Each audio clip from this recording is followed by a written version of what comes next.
process,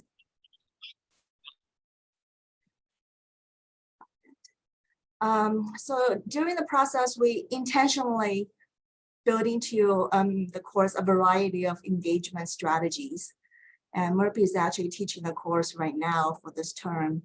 So in today's session, we will share what engagement strategies we use to transform this nutrition course and provide an honest reflection of what works and what doesn't, right? Lots of times the intention's good, we think the activity is very robust and well built, but at the end, somehow it falls flat. It happens too, right? So I think at the end, we'll have about 10 minutes time just for conversations where we can all share success stories and discuss any challenges we faced. So let's jump right in. Many of the Regis programs are currently undergoing a course reimagine process.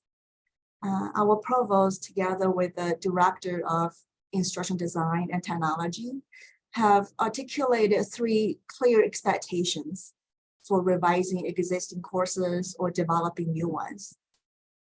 Firstly, we aim to provide students with a contemporary learning experience that reflects the latest pedagogical approaches and technology. Secondly, we want to enhance the level of student engagement with the course content, classmates, and instructor, which is essential for deep and meaningful learning, right? The third one, we are committed to increasing faculty presence throughout the course to ensure that students receive high quality instruction and the guidance from experts in that field. So by focusing on these 3 expectations, we want to deliver courses that prepare students for success in their future careers and beyond. So these are the main engagement strategies we employed in the nutrition course. Next, we're going to go over each one of them in detail, just to give you an idea of what we did and how it turned out.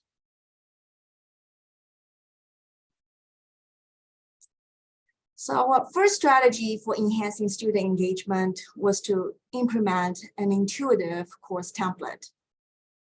Our department, Instruction Design and Technology, conducted a thorough overhaul of the template, resulting in a more contemporary and user-friendly design. Actually, let me take you to the course and give you a brief demo. So this is what the course looks like. I'll point out some key features. We start the course with a personalized greeting and a Start Here button that takes students to the course overview page. We also adopted Brightspace, the visual table of contents widgets. So it just provides another visual pathway for students to jump right into a specific module if they want to. Go to the Start Here button. Here's the course overview page with a video for introductions and study tips. So each week starts with the banner image, an overview and competencies. There's the content page.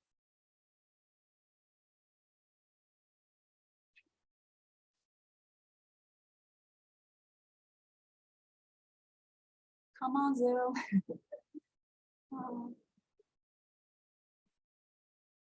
Okay, so the content page is organized in this interactive accordion style with these consistent headings each week.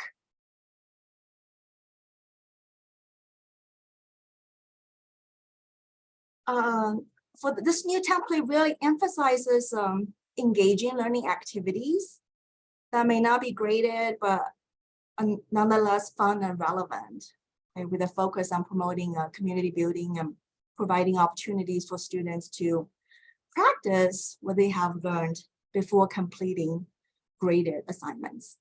There's a quick question Mhm. Is that tool available by default on Brightspace or something the institution contracted? The tool visual of table content, that's an additional cost from Brightspace. The accordion, it's available. We actually got this template from the Brightspace community. I believe that time it was the latest template they had. That was another question about accordions, is how does that work on mobile It works devices? for mobile really well. Yeah, it's mobile friendly. Yeah, we tested that out. So I'm going to hand it over to Murpee. Murpee, can you maybe share your thoughts on this new look and feel of the course and any feedback you got from students? One more question is it different than submodules? Just clarification, do you mean the accordion style different than submodules, Stacy? Yes, the accordion. Stacy, what do you mean by submodules? Maybe I'm not familiar with that. I don't know if this is plugged in or not, but like when you build content, you build modules. So like your first module is what is nutrition week 1. And then week 1 content, to me, it looks like a submodule. You know, like when you're creating things on the side. Yeah. So my question it's is just accordion, like, instead of having multiple pages showing up here, we're just putting all the content on one page. So it's a different organization. Thank you. Thanks. Thank you, Ling. So the course design is very appealing, not only for the faculty, but for the students. Your eye goes right to the images, and with those consistent headings every week, it provides familiarity for the students, very easy navigation. They're like, well, I've been there, done that, so now I know exactly where to go and what to find when I get there, what to expect when I get there. I haven't had any questions really or complaints from the students about navigation through the course.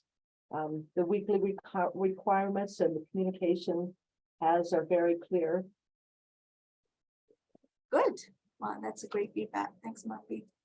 Let's go back to the PowerPoint here.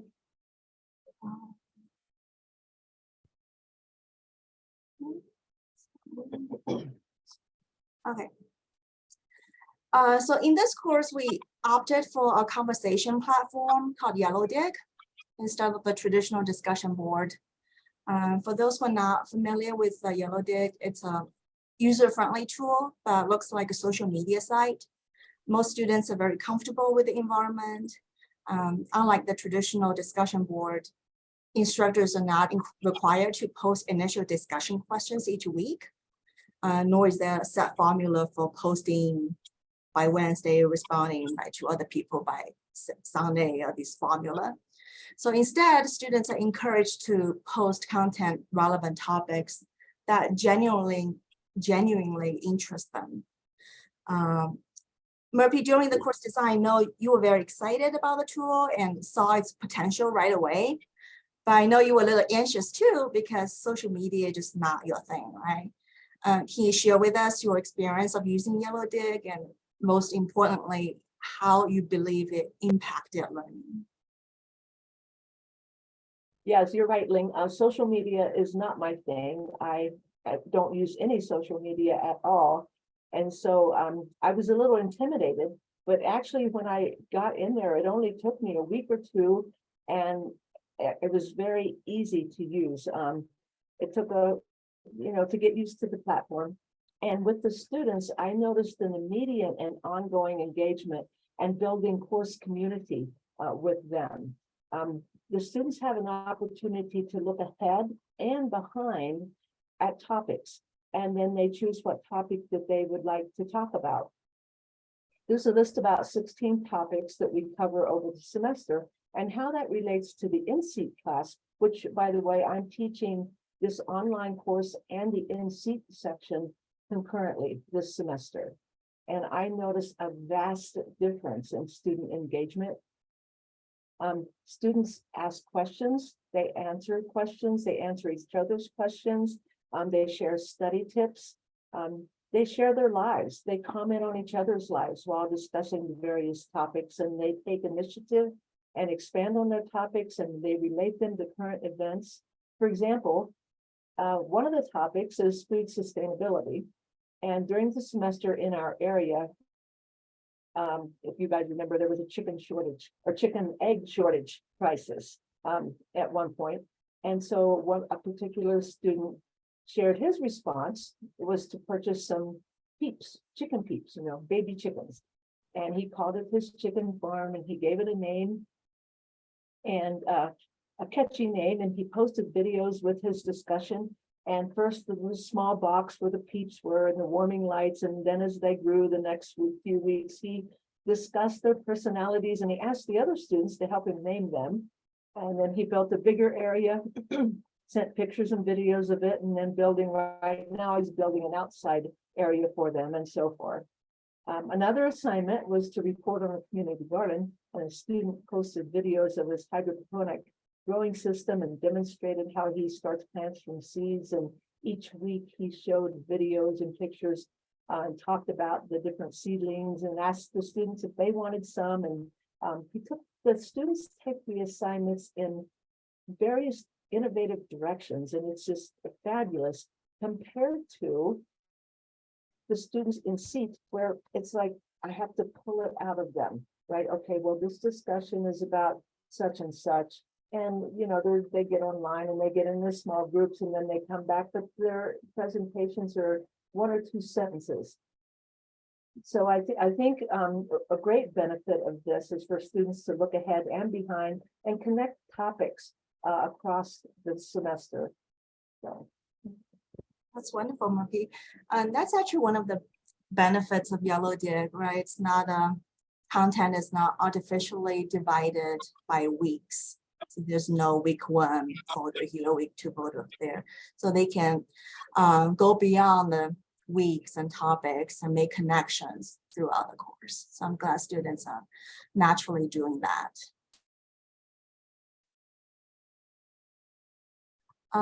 Another learning technology we adopted for the course is VoiceThread.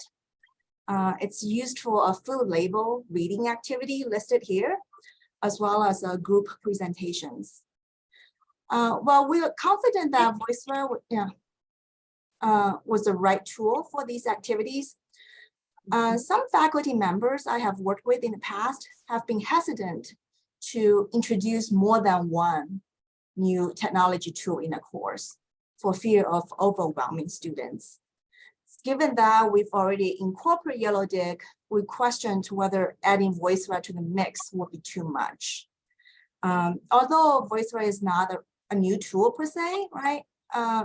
But we were unsure if it would be a helpful engagement strategy or become a roadblock for students. So Murpee, any comments from you? Do you think it's a successful strategy in the course? Yes, the short answer is yes. There were some lessons learned, and we'll talk about that. I thought it worked really well for this particular food label reading activity, particularly compared to how students can come to the classroom unprepared. Online, the students can put thought into the activity and take time to present and discuss a food label rather than just a snack or a drink they found in their backpack when they get to class because they forgot to prepare for the class. Some students didn't know how to use the tool because they didn't read the tutorials.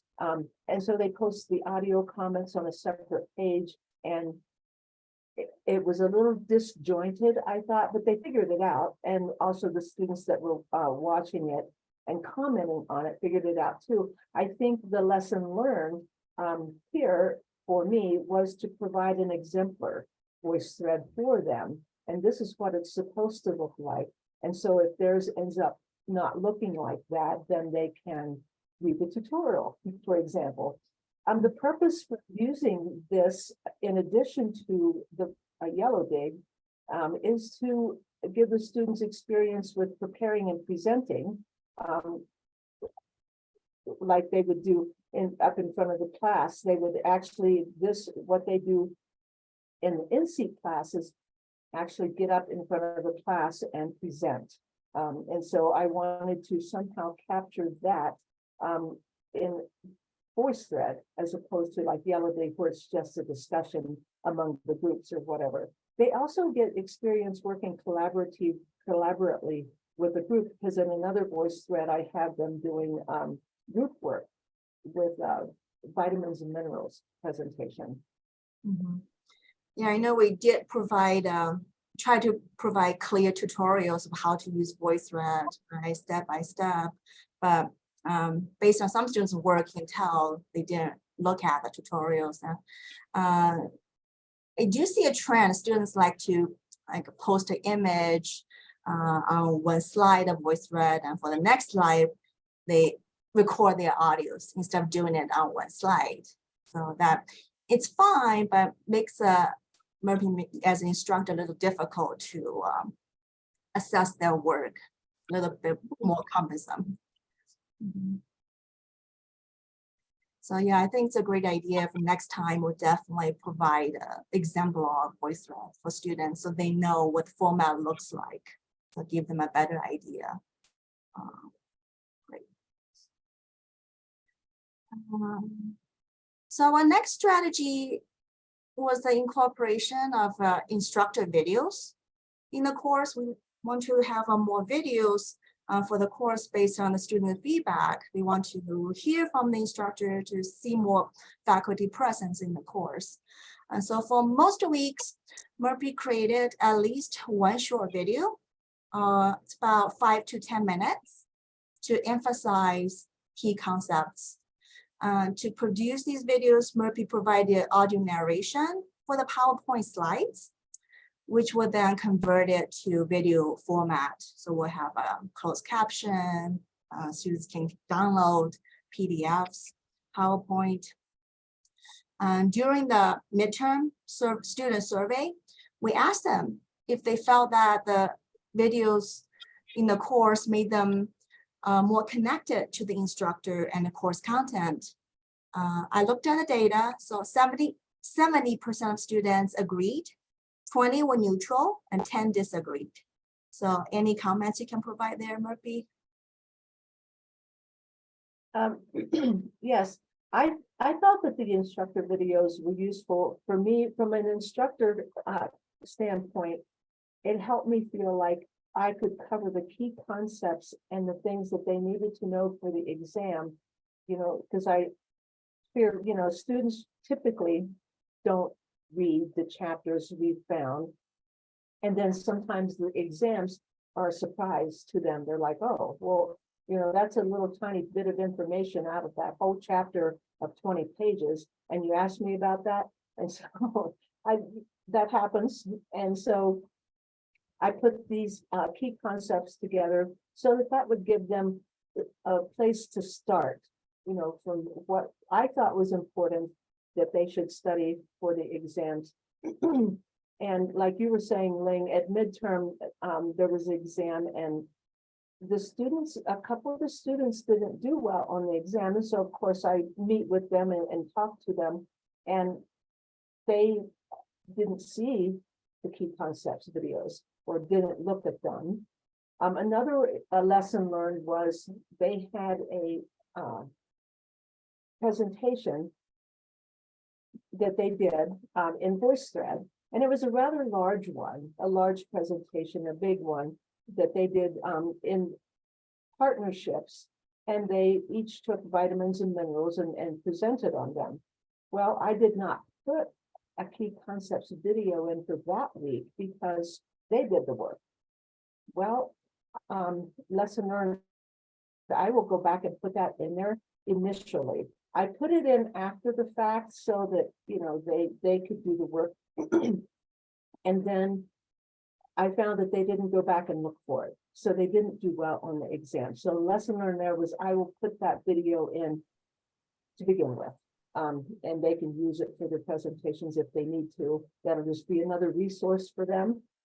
And I might consider adding some more videos for some weeks.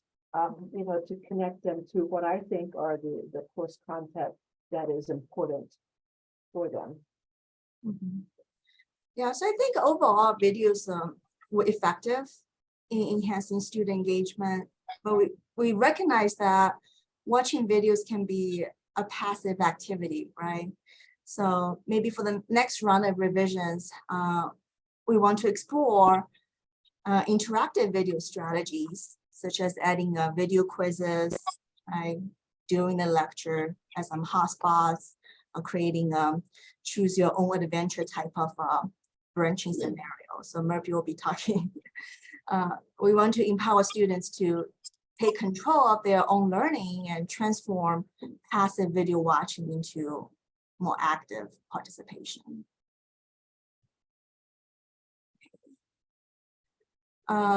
So throughout the course, we used authentic and active learning strategies to enhance student engagement.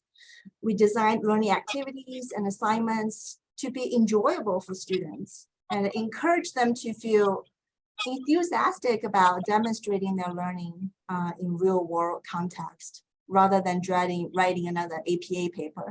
Right? So maybe Murpee, can you take us through some of the activities and assignments you used to achieve this goal? Yes, these build a salad, build a meal. We also have build a pizza. These are just things that students do on a daily basis. And so we wanted to connect them with what are you putting into your bodies. And so these websites are interactive websites that they can start with a basic salad, and then there's they can put whatever kind of lettuce they on, and there's different kinds of lettuce. And each time they add something to their meal or their salad or their pizza, down below, it shows them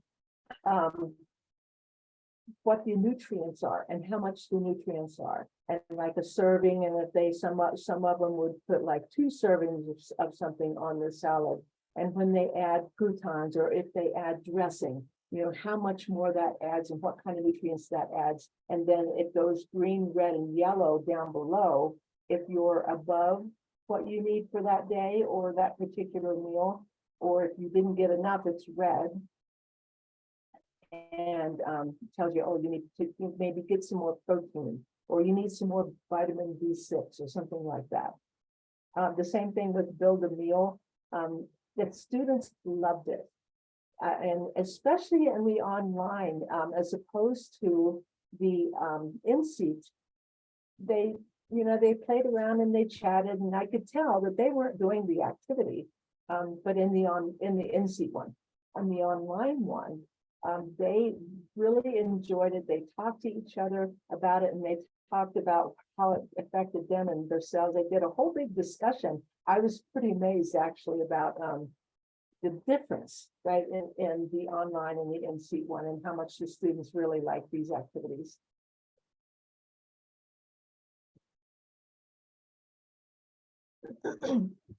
So this activity is, we do this when we talk about carbohydrates and carb counting, right? And how it's hard for for patients, right? Because these students are pre-nursing and pre-health exercise science students. The course is processed, so I have both nursing and sometimes PT or wherever they go into after they go do health exercise science. And so I would try to relate it to, okay, well, you are learning this stuff, but now you're going to have to teach it to your patients and to teach it to your clients. And so this particular one was about a person who was newly diagnosed with non-insulin dependent diabetes, and how she was going to have to change her lifestyle because of that, and what would be the hard things to do. And so there's a list of questions for them to discuss.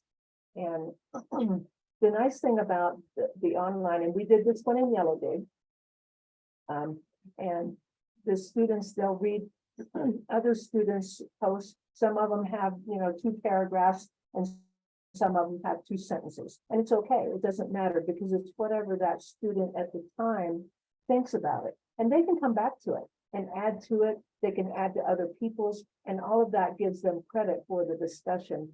And so we had a couple different case studies, and the Ling created these images. Ling, if you want to slide through the 6 there.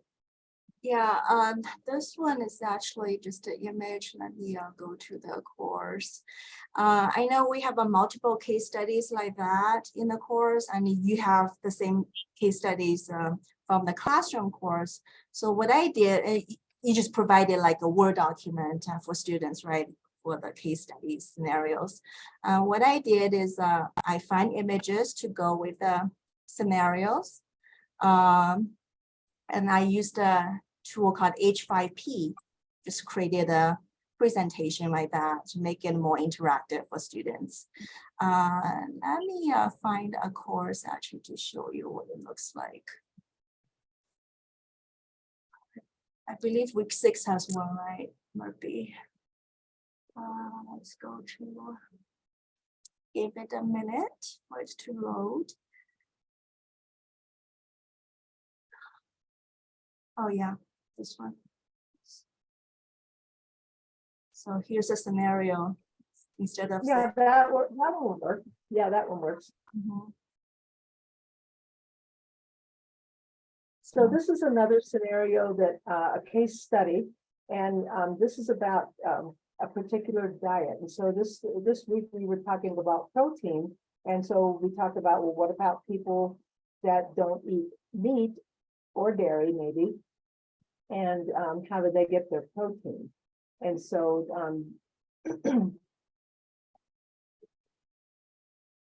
I first had them say, okay, well, how much protein does she need? And then now, would you create the dinner menu? And so that helps them relate to their patients and their clients about how difficult it can be for vegans, for example, to get enough protein. And then what other nutrients might they fall short of? And so they have to have that whole discussion and make meals. And when they, and sometimes like in the in-seat class, they don't do all of the parts, you know, like they don't always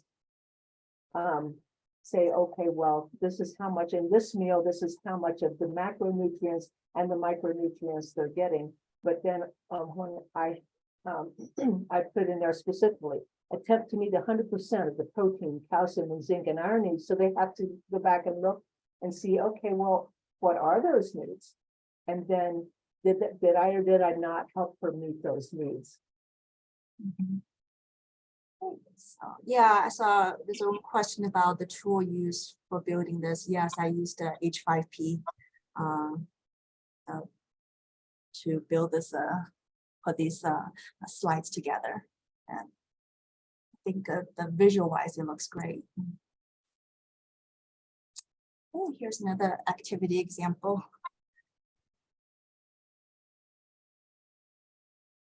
Yes, this example, this activity is not easy. And the students were a little, in Yellowdig, they all said, this was very hard, and I didn't know the answers, and I wrote back and said, yes, it is hard, and no, we don't know the answers. And so it was to get them to think about what little we truly do know about some of the foods that we eat. Mm-hmm. And so there's a big discussion around this in Yellowdig. So these 3 ones are the graded assignments.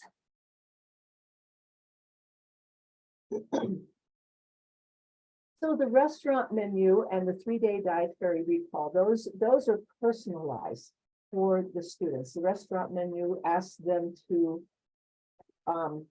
write down what they typically eat at the restaurant, and then look at the nutritional value, the macro and the macronutrients, and then pick something they think might be healthier that they would eat and do the same thing, and then do a reflection and a discussion about it.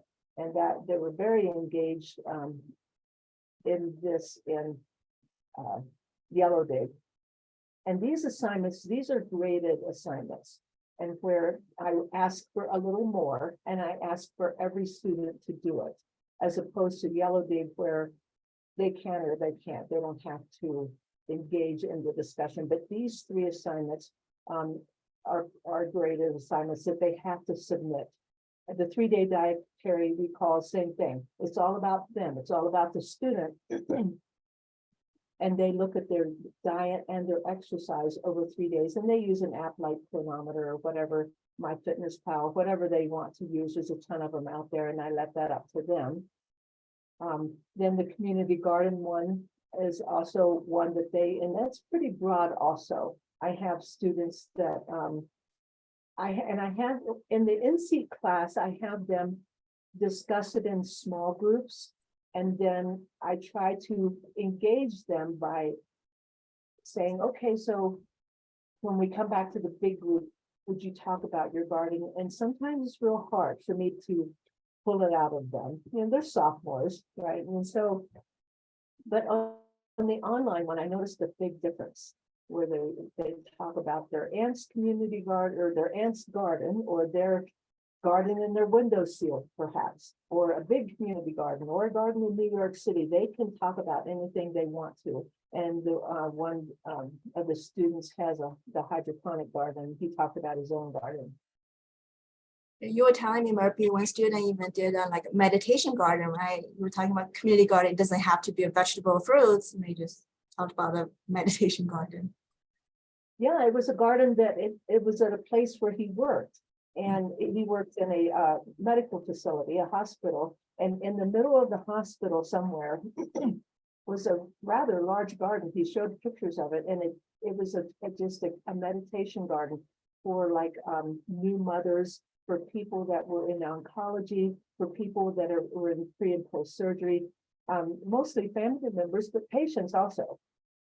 And as he posted a whole big discussion about that, and the students were very engaged about that kind of a garden.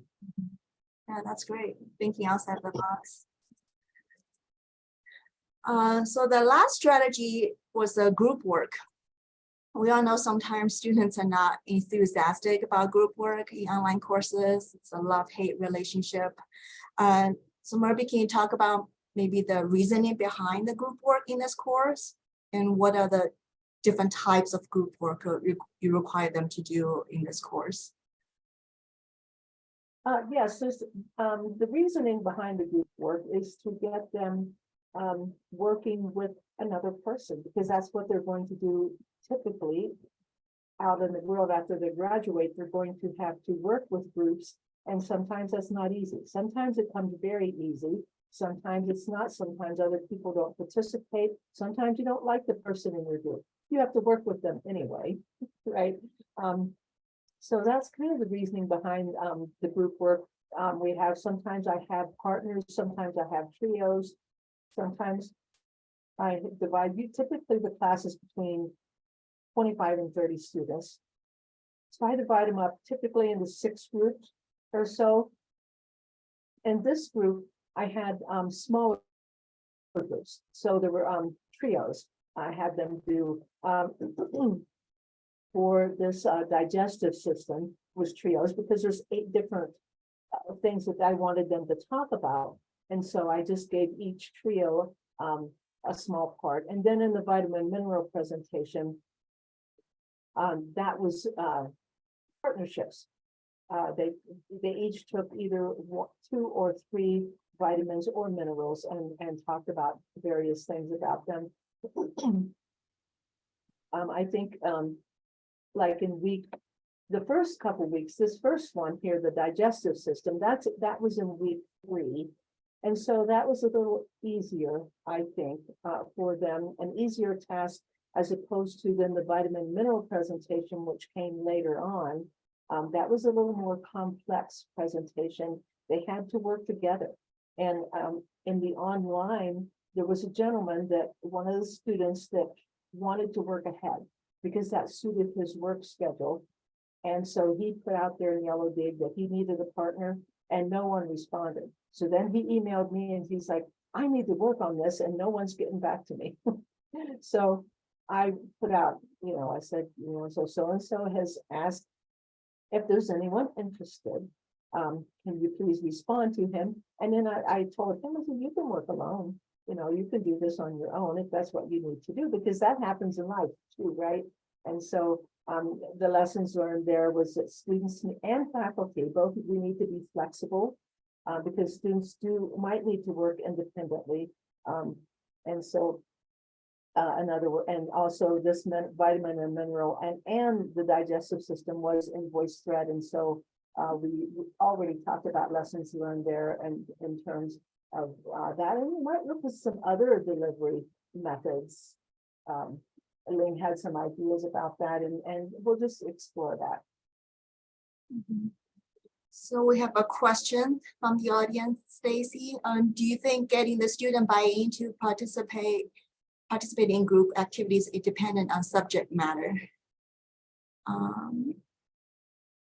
That's a good question. Yes, probably. If they're interested in it, of course, you know, they're going to be more, they're going to be more productive. For example, right now I'm also teaching an evidence-based practice course, and we're doing group work. And it's a little more difficult, right, for the students. And I think that it is kind of dependent on the subject matter. The vitamins and minerals, they had to do more work, right? This was more work for them, as opposed to, you know, what did I eat for lunch today, and talk about that. Or then the other digestive system one, that wasn't quite as much, right? It was they had more people in their group this time. Vitamins and minerals, it was just a couple, just a partnership, and so they had to put more work into it. So yes, I think that it is dependent on the amount of work, the kind of presentation that it is, and how much each student has to contribute. Students need to know why they're doing group work, right? Either it's just to facilitate their soft skills, right? That's something they need to be good for them to know how to work in groups, or in their future career that this is expected for them to do. So either way, right? Yes, and I think that I welcome the adversity that happens sometimes, or the problems, if you will, the obstacles, because it teaches them that yes, this happens. This happens in group work, and no, this technology is not going away. And so we have to figure out how to work with this. And like you say, Ling, develop their soft skills. Mm-hmm. So I think for group work in this course, I think the process worked smoothly. What we did was we have an online group sign-up sheet, first come, first served, for students to decide which group they want to be in. Let's see, any other lessons? Yeah. Do you think you want to keep the group work for the next go around, Murpee? Yes, I do. I want to keep the group work. I think that it is engaging for them, and I think it's a good experience for them. I might think about how the sign up goes, although it went pretty well for the digestive system, I thought, because that's early on, and the students don't know each other really yet, and so you know, we get them to introduce themselves when they start the community. But this digestive system is week 3, so they're not very far into it. I definitely keep it for them, and I think, and in the classroom, they do this in the classroom also.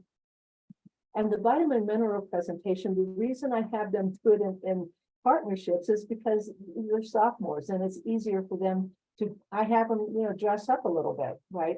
You know, no tattered jeans, and you know, they need to look professional, and it's easier to do that, I think, for them if they have someone that they can stand up there with and kind of go back and forth. So yeah, I think we'll keep the partnerships and we'll keep the groups.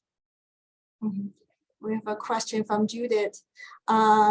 Judith, to be honest, I haven't looked at analytics yet, just to see comparison, whether students participate more in this new format.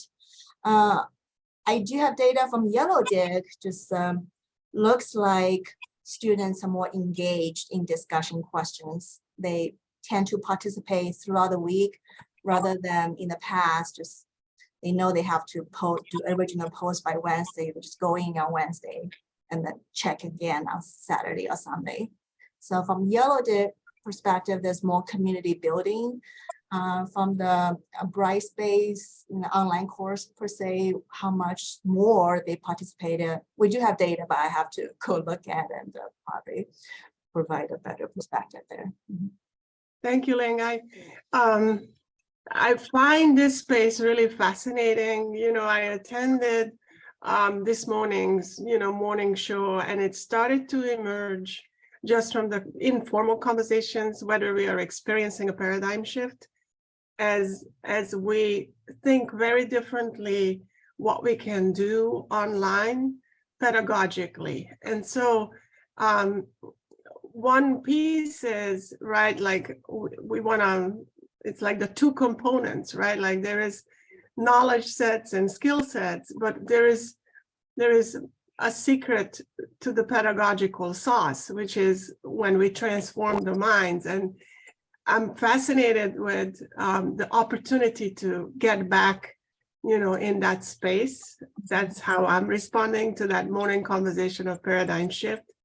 When we want to see the starry eyes coming from the students. So that was sort of my question, whether you see it, not because there's more activity, so they go in and they complete it, but they actually come in more often. And that's sort of my second question to Murpee, that whether you see that students are really now are bouncing thoughts, comments by you, not necessarily like project questions, but they're sort of more active in their thinking, if that makes sense. It's all selfish, but I'm fascinated by this. Yes, that does make sense, Judith, and that's a good question. The answer is no. I don't find that they initiate more communication with me in email or personal conversations unless they want something. Their engagement is with each other, and it's fascinating. Yeah, they like the one or two students will ask me.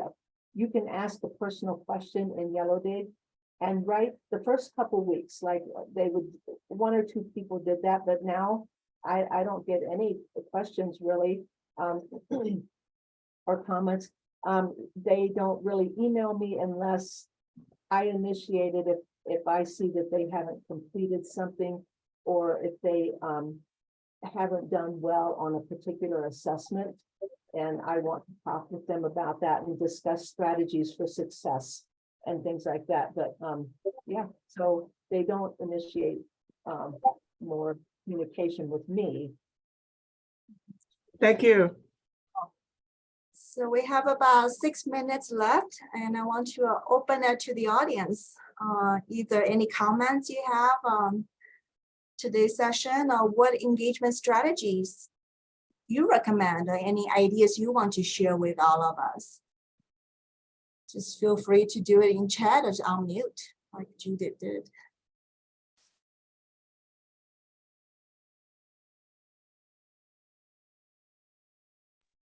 I feel- I see. Yeah, I was gonna say, I feel like I've had good success with reflections. Like I assigned weekly reflections. It caused less students to like disappear basically in the online course. So they tended to communicate more if they were having difficulties, instead of just kind of fading away. Great. So do you typically leave it open, reflect, whatever they want to talk about, or do you give them like guidelines?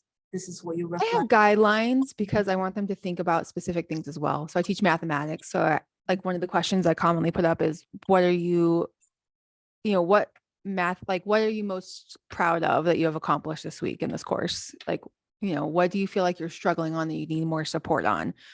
What are you going to do for yourself this weekend that's not school?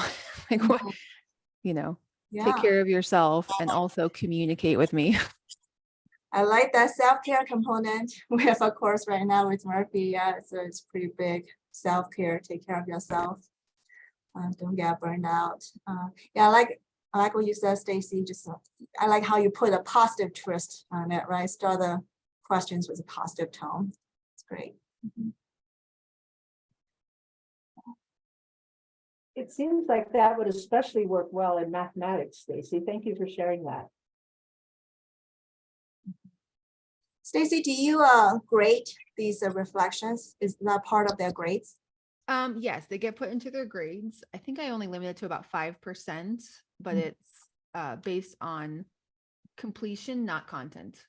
So if you answer every question, you get full credit. Mhm. I like it, low stake. Mhm.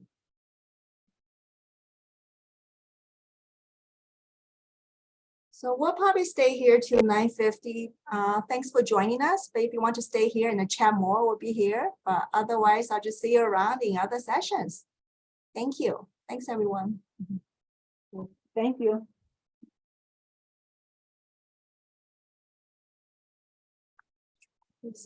Do you know if there's like a general place for bright space templates, like the accordions and stuff? Yes, I tried looking. I found mine in their the community site. Let me write down your information. I can send you the link. Okay.